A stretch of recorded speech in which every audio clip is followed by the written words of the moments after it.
The audience, welcome to this special moment. Today, in this program, Guest in Town, we have the guest of our town, Mrs. Kirti Pasbola. She is the educationist and the writer of the book, Raising Them Right. Let me welcome her. Welcome, ma'am. Welcome to Nepal. Welcome to our studio. Thank you so much. First of all, tell us something about your visit. To begin with, I would, through your channel, like to express my heartful felt gratitude to the people of Nepal for the love and warmth with which they have embraced my family and me. And staying in Nepal has been just a wonderful experience. When did you come to Nepal? I have been in Nepal for past 3 years. Past 3 years. Yes. So last visit? I have been, my husband is posted with the Indian Embassy, so I am mostly staying in Nepal for the past 3 years. How do you feel about Nepal and the Nepali people? Nepal is a beautiful country and Nepali people are really unique, very loving, very affectionate, and I have just had a wonderful time, and I have made some lifelong friends while staying in Nepal. Yeah. How do you compare Indian people with Nepali people? We are, I would say, Indians and Nepalis are like brothers and sisters, so we are part of the same family. Introduce yourself to our audience. Can you please highlight some on your personality? I'll tell you to begin with about something which has been very close to my heart, and that is helping children reach their true potential. My journey actually began in the year 2001 when I founded and established the Kanpur branch of Kangaroo Kids Preschool and Billabong High International School in India. At the same time, I embarked on the oftentimes difficult journey of raising 2 children of my own. And over the past 15 years, I have had the privilege of working with parents, teachers and students, counseling and guiding them to understand each other and to create a happy childhood, which is an anchor for a stable adulthood. And during the process, I realized that most of the parents were languishing over the same problems. Year by year, the faces would change, but the core issues remained the same. And it occurred to me that maybe, we should share the parenting basics with parents, which is verified by research and by experiences of parents worldwide. And in that process, I thought that maybe I should share my experiences on a larger platform and not limit it to my immediate circle. And such an opportunity presented itself in Nepal when I started writing for the Himalayan Times, a column which I wrote for more than a year. Articles on parenting concerns, questions I started addressing on a larger platform.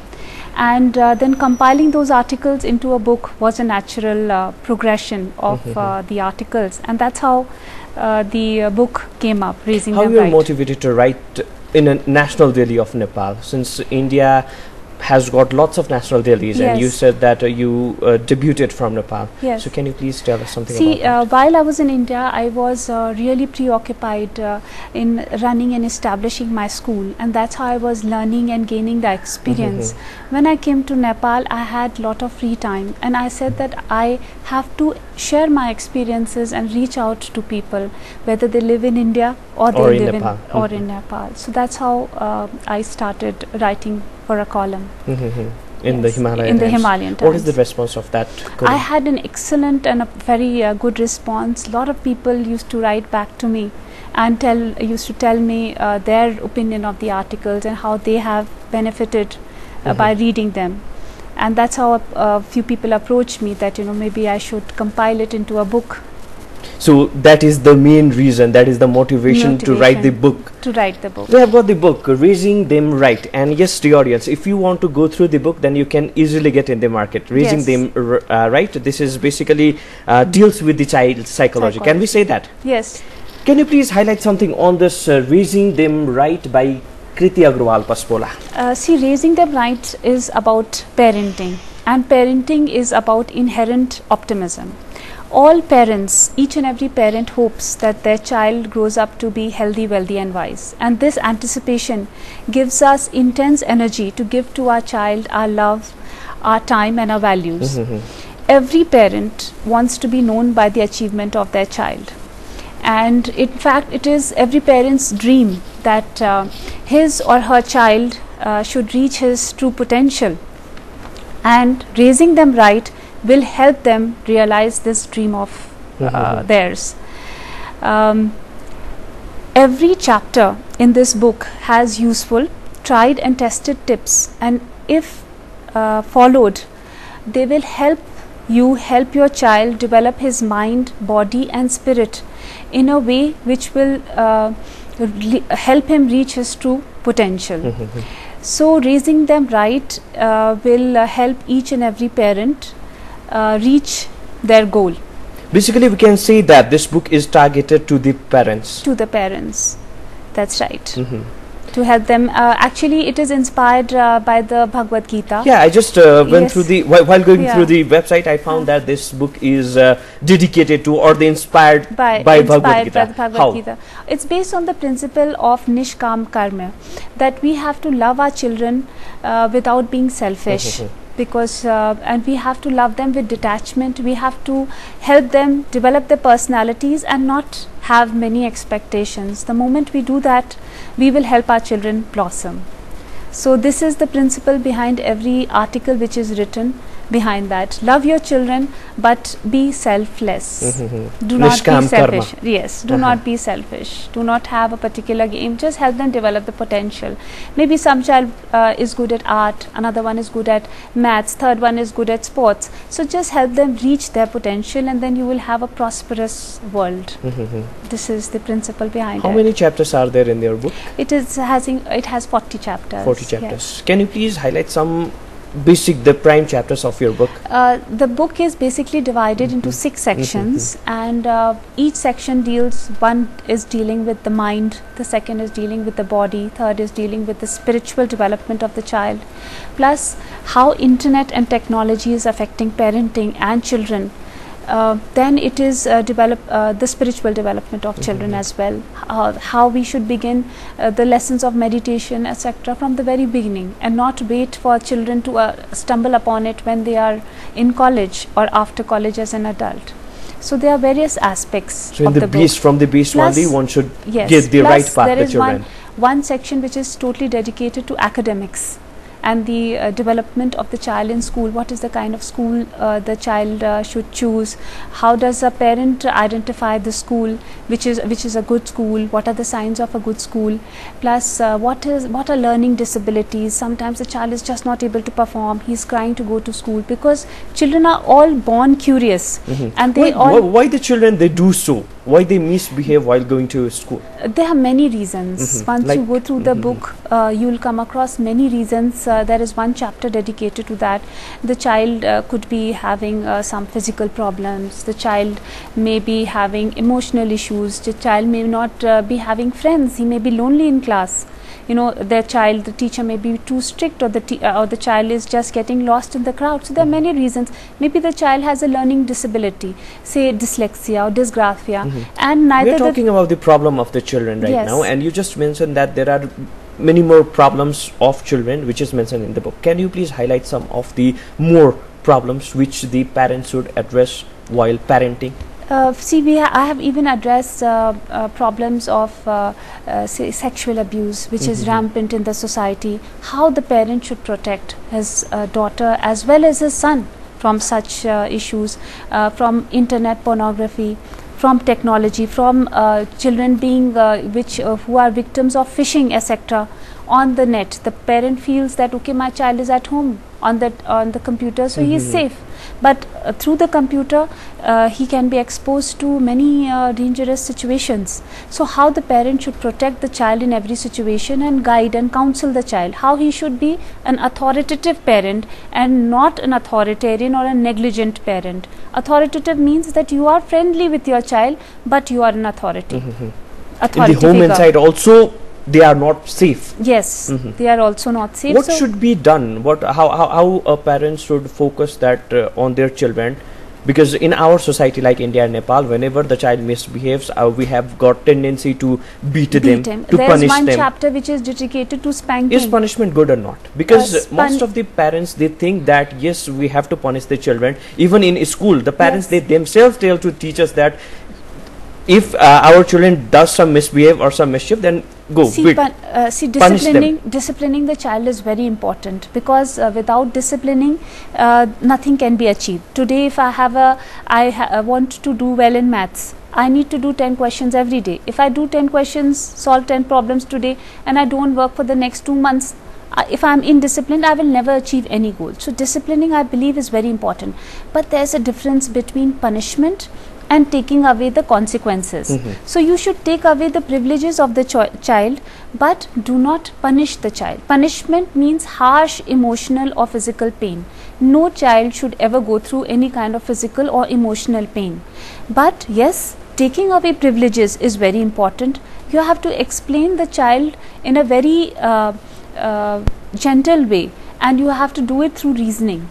So there are certain rules which have to be made. It should be democratic parenting, that the child also is an individual, child is also an adult, like an adult, and you have to deal with him as a human being, and not just as an object that he is going to follow everything that you are saying. So you have to deal with him as an individual who has his likes and dislikes, and keep his opinion in mind.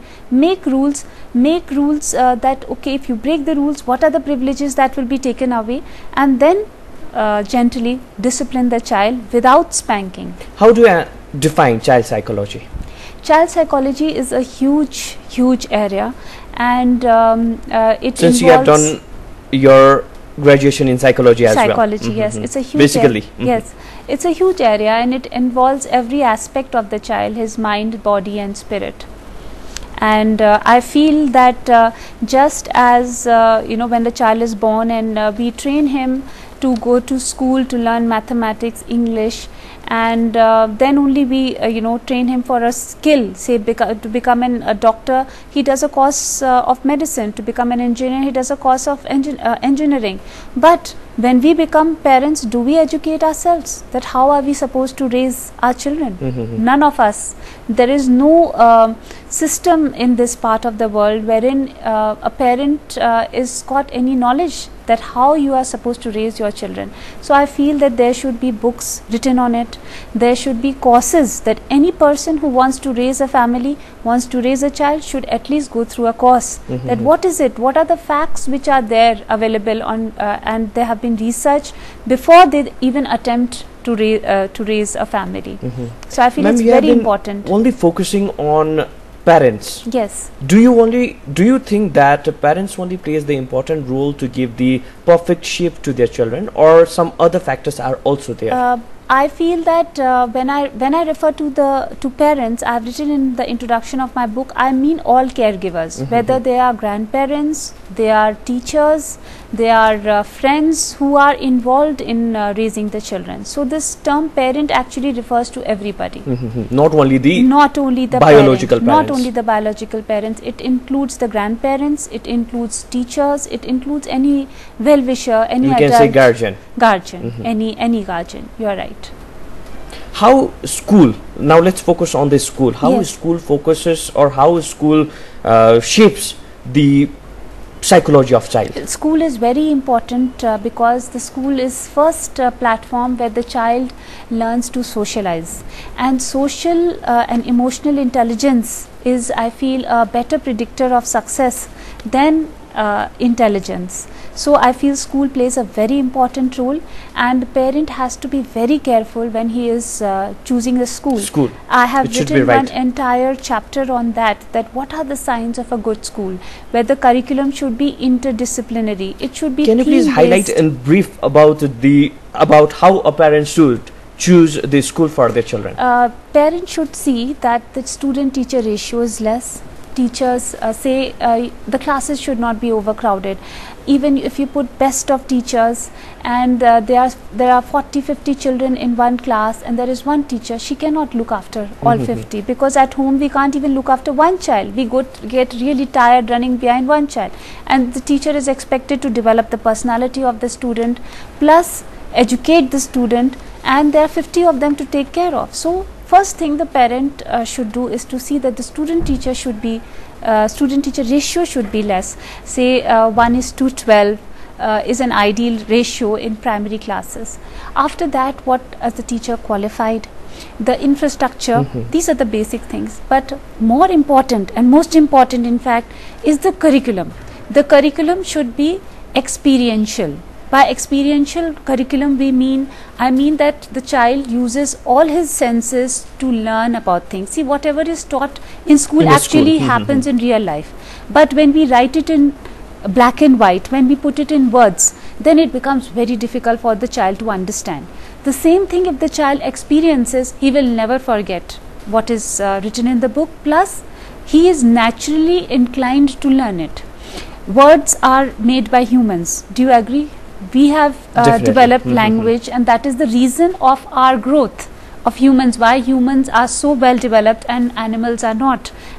We are also part of the animal life, but we are far ahead. That's because of our brain and words and language and our ability to write it in books, and so that our knowledge can get passed on from one generation to the other. But at the same time, whatever is written down happens in real life.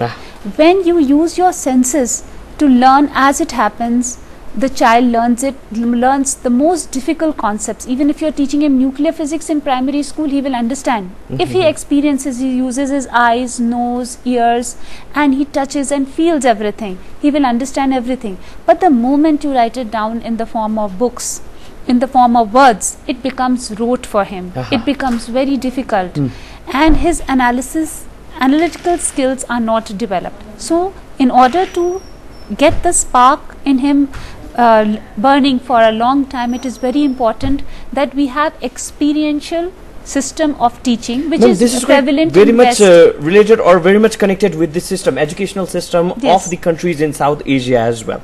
This is really prevalent in the Western world. If you go to Europe, America, how do you analyze in our context? Let's say in South Asia, in India, Nepal. In India, a lot of schools, the educational system. In India, a lot of schools are now shifting towards experiential education, because they have seen the growth in the child's personality because of that. The children, every child is born curious, but sometimes because of rote methodology and stuffing the child with just mugging up without understanding, the child starts hating school and learning. But if you leave him to his natural environment and teach him through experiential method, he will love to learn. Have you ever come across a child who doesn't like stories? No. So similarly, because he is born curious, so similarly the child, when he experiences things in the classroom environment also, he will blossom. Similarly, teaching should be done and learning should happen in groups. You will always learn better in groups rather than learning individually. Teacher should be a facilitator and not somebody who is just an autocratic person. The teacher should be a guide and a facilitator. So these are the points. If the parent already knows it, he will embrace the new schools that are coming up. I'm sure in Nepal also I have come across schools that are following this kind of teaching method. This kind of teaching methods, and parents become resistant because they say, oh, in my time I did not learn like this, but I am doing well. But the demands on our children will be very different from the demands that have been on us, because the world is changing rapidly. Today it's a global world. You click a button on the net, you are talking to someone in America. And the person is right in front of you because you are on Skype. So we have to train the children who are going to be innovative. The children who will come up with new ideas are the ones who are going to be successful. While talking about the school, I want to focus on yours. Yes. You have got a school in India. Yes, that's Can you please highlight in brief about your school? What kind of a school is that, and are you planning to do something in this field in Nepal as well? I would love to do something in this field in Nepal as well, and my school is exactly as I have described it in my book. It is experiential.